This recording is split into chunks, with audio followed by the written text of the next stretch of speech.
United States Senate.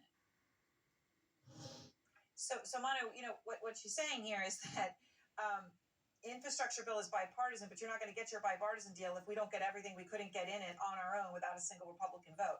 I mean, maybe I'm not translating it completely accurately, but tell me how this boils down to bipartisanship then.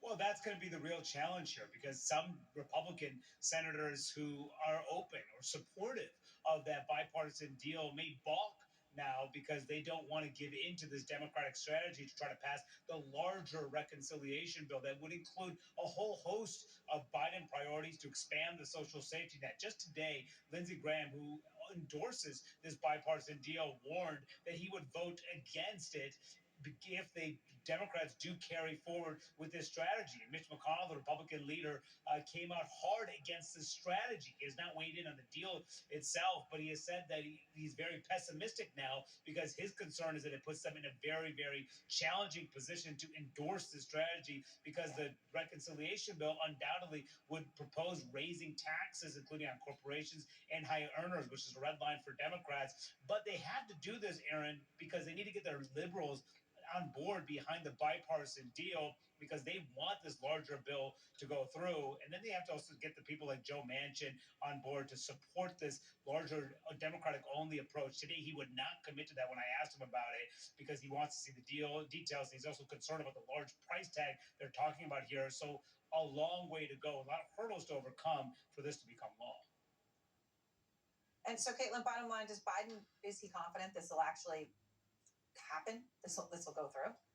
He said today he didn't want to say he was confident because he said he doesn't know how Democrats are going to vote. But one line that he had was really telling. And he said, yes, the Democratic Party is divided, but he said they're also rational. That means he does think at the end of the day, they're not going to vote against an infrastructure deal because there is this squabbling and infighting among them about what the priorities should be, what the tactics should be, and what this should actually look like. So he does seem to feel somewhat confident, though he wouldn't explicitly say it. We should be clear about what that was going to look like. And he made some news in his remarks as well, saying that he would not sign the bipartisan deal that he had just negotiated if he did not also get that bigger reconciliation package that the progressive liberals have been pushing for, talking about what they want to see on his desk. So that is significant in and of itself, saying that he also agrees with them. He wants both of those packages on his desk. Of course, that's something that Mitch McConnell is already criticizing him for. Yeah, yep. And this is going to be the real question, right? All of a sudden,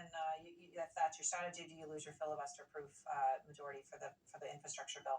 Thank you both so much. And next, as the deadly Delta COVID strain takes hold across the United States, hospitalizations are spiking, and people who are vaccinated are still struggling with that decision.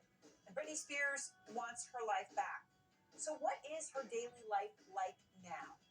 And what's happening right now at this moment, live pictures in Surfside, Florida, of the devastation where rescue crews are searching for survivors desperately every moment after that condo collapsed.